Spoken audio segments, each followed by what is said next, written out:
Boa noite, Rogério Ceni. O jogo estava 1-0 para o Bahia, tudo indicava que o Bahia terminaria o jogo vencendo a partida. Eu queria que você falasse do lance do gol do Internacional, se houve falha do goleiro Ronaldo, se houve falha defensiva dos seus laterais, dos seus zagueiros. O que é que aconteceu? Como é que você vê tecnicamente esse gol do Internacional que tirou 2 pontos do Bahia? Bom, boa noite. Primeiro que é triste você não sair com o triunfo no dia de hoje. Eu acho que nós produzimos para tal e não ficamos satisfeitos com o ponto que nós conquistamos. Eu acho que nós poderíamos, e seria justo hoje, no dia de hoje, ter levado os 3 pontos. Nem por isso, eu acho que eu acho que todos saem felizes pela produção do time, pelo que o time produziu, pelo que o time jogou, e acaba todo mundo voltando triste pelo resultado para casa. O lance origina de um lateral defensivo, no campo defensivo. Essa bola gira, volta, sai o cruzamento, o Juba acaba não alcançando, e um chute bem dado de fora da área, e no rebote ocasiona o gol. Temos que olhar com mais calma, com atenção, com câmera. Eu vi através do celular agora aqui no vestiário, olhar com mais calma. Só eu lamento porque nós fizemos um grande jogo no dia de hoje, assim como fizemos no último jogo contra o Corinthians, merecedores de mais gols até. Então, assim, a gente fica feliz com a produção, triste mais uma vez com o resultado, porque a Libertadores é tiro curto, né? E a gente não pode estar feliz, não pode estar satisfeito com esse ponto no dia de hoje, justamente pelo aquilo que nós fizemos dentro do campo de jogo. Boa noite, Rogério. Lincoln Ariade, da Rádio Itatiaia. O Atlético Nacional ontem venceu 3-0 o Nacional. Sim. Queria saber se você assistiu a partida. Sim. O que é que você achou dos adversários do Bahia desse grupo? Como é que você projeta a sequência dos jogos do Bahia na Libertadores? Eu assisti o jogo, assisti até os 20. Depois que fez o 3-0, eu parei de assistir. Mas assisti vários jogos ontem, dentre eles esse jogo que era importante para a gente. Achei uma equipe bem positiva. O Nacional se defendeu bem mais, jogou num 5-3-2, defensivo, 5-3-1-1 praticamente, o Nacional. E o Atlético Nacional mandou no jogo, foi dono do jogo, foi superior na noite de ontem ao Nacional do Uruguai.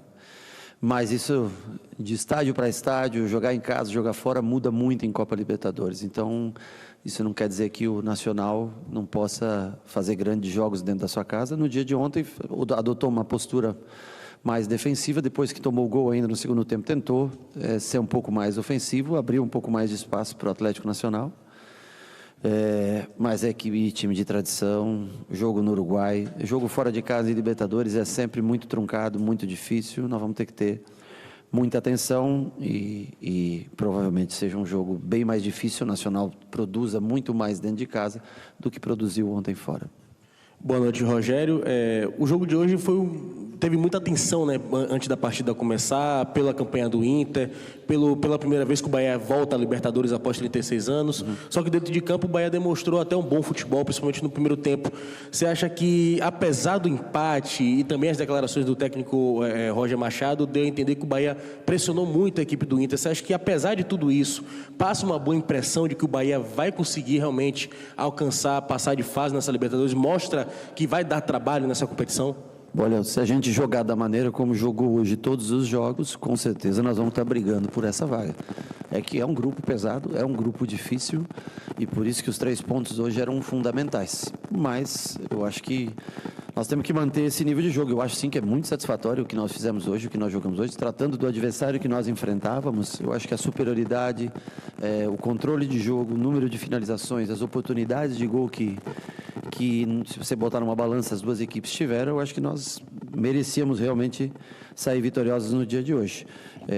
Agora, cada jogo começa do zero, cada jogo é uma nova história. Se a gente produzir dessa maneira em todos os jogos, nós vamos estar brigando sem dúvida nenhuma por uma das 2 vagas. Boa noite, Rogério. Rafael Teres, do GE. Globo. Hoje a gente apurou uma recusa do Bahia, uma proposta do Botafogo por Caule. Eu queria saber primeiro se essa decisão passou por você e segundo, se você pudesse fazer uma avaliação da importância de Caule para o Bahia em 2025. Bom, primeiro que não tem proposta alguma, ao menos o que foi passado pela direção para mim. Não tem uma proposta. Às vezes o cara vai lá, pega o telefone, porque trabalhou com o cara, dá uma ligadinha para o cara. Não, vamos, mas não teve uma proposta. Da minha parte, né, do grupo, lógico, a decisão nessa área é sempre deles, né. Eu não venderia o jogador, mas não teve um real de proposta, não teve um centavo. É que é muito fácil você pegar o telefone e dar uma ligadinha para o jogador para dizer, não briga aí e tal, né. Então, não teve proposta, nós não temos interesse na troca, coisa assim.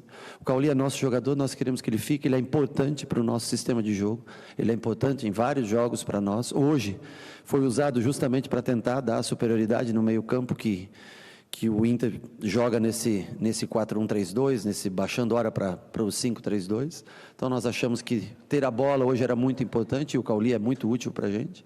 Então, assim, é muito fácil você tumultuar o ambiente dos outros. Apresentar a proposta que é bom, absolutamente nada. E o Cauli, da minha parte, não está vendo. Boa noite, professor.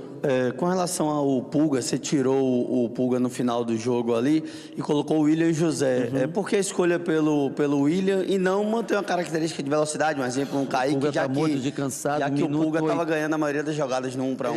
Estava ganhando, mas estava morto para recompor cansaço. E naquele momento eu preferi soltar um pouquinho mais o Juba, deixar, já que a bola... Ele ia entrar o William, na verdade, no lugar do Lúcio. Mas quando sai, foi bem no momento que eu estava trocando.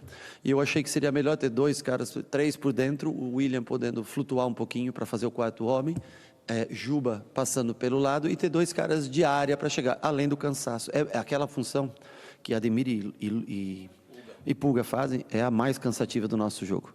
E aqui nós temos menos trocas. Então, por isso até, se a gente for jogar sempre com 2 velocistas, nós vamos morrer, e quando for as trocas, são bruscas as trocas, porque a gente tem que mudar todo o sistema de jogo. Então, no dia de hoje, para manter a velocidade sempre por um lado, e ter um homem que é o Lúcio atacando muito espaço, a gente preferiu fazer um ataque com lateral de um lado e com ponta de outro, e para manter esse ritmo de jogo, para não cair tanto na hora que a gente faz as substituições. Boa noite, Rogério. Belchior cantava que viver é melhor que sonhar. E hoje o Bahia vive o que um dia foi um sonho muito remoto. Eu queria saber de você como é que o Bahia pode fazer para não deixar com que esse gol de empate do Inter, que foi um banho de água fria, basicamente, não apague a chama desse sonho, tanto do torcedor quanto internamente. Como diz a música, por isso cuidado, meu bem, há perigo na esquina, né? Então, às vezes você tem que tomar cuidado, né? A esquina veio no minuto 80 e tanto, né? E assim como o Belchior, nós também hoje, infelizmente, não conseguimos segurar o resultado. Mas eu acho que a gente vive algo bom. Eu acho que eu vou insatisfeito para casa, vou inconformado para minha casa hoje.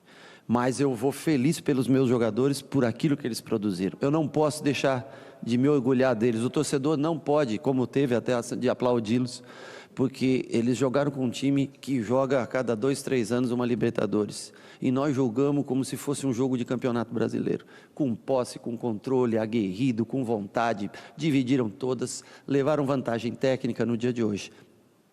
Claro que o fator casa é preponderante em Copa Libertadores. Para quem já jogou Copa Libertadores, a gente sabe que jogar em casa é uma coisa, jogar fora é totalmente diferente. Mas sobre o orgulho dos caras, eu não posso dizer que eu não tenho. Sobre o resultado, frustrante. Sobre o que produziram, muito legal. Como você programa esse planejamento em relação à semana, domingo contra o Santos e quarta contra o Nacional, sim, você tem uma opção, né? Imagino de que treinar lá no Uruguai, no Toque, como foi assim, por exemplo, com o Marcos Felipe Danilo lá na Bolívia. Como é que tem sido para você isso aí? Não, lá não tem altitude, lá não precisamos ir mais cedo, nada. Nós trabalhamos amanhã e sexta aqui e vamos fazer o Campeonato Brasileiro, eu sempre falo para vocês, é o que nós sabemos que vai até dezembro, né? A Copa Libertadores é muito legal e tudo, e queremos estar na próxima fase, mas nós temos que dar atenção total, é um jogo difícil, né? Na Vila contra o Santos. Vamos fazer uma análise de recuperação dos atletas, de quem nós temos, do que nós podemos usar, e vamos fazer um time para que consiga confrontar de igual para igual o jogo com o Santos. E aí depois nós pensamos no Nacional, mas nós não voltamos para cá, vamos a Santos, de Santos nós vamos para Montevidéu, fazemos o jogo e aí só depois disso a gente volta para cá para jogar com o Mirassol, domingo às 4h da tarde. Então nossa folga fica para quinta-feira que vem, a gente trabalha quinta, sexta, joga domingo, sexta, sábado, joga domingo, trabalha segunda, terça, joga quarta, descansa na quinta, sexta e sábado e se programa para jogar com o Mirassol, com o melhor time que nós pudermos nas duas competições, porque elas são muito importantes para a gente.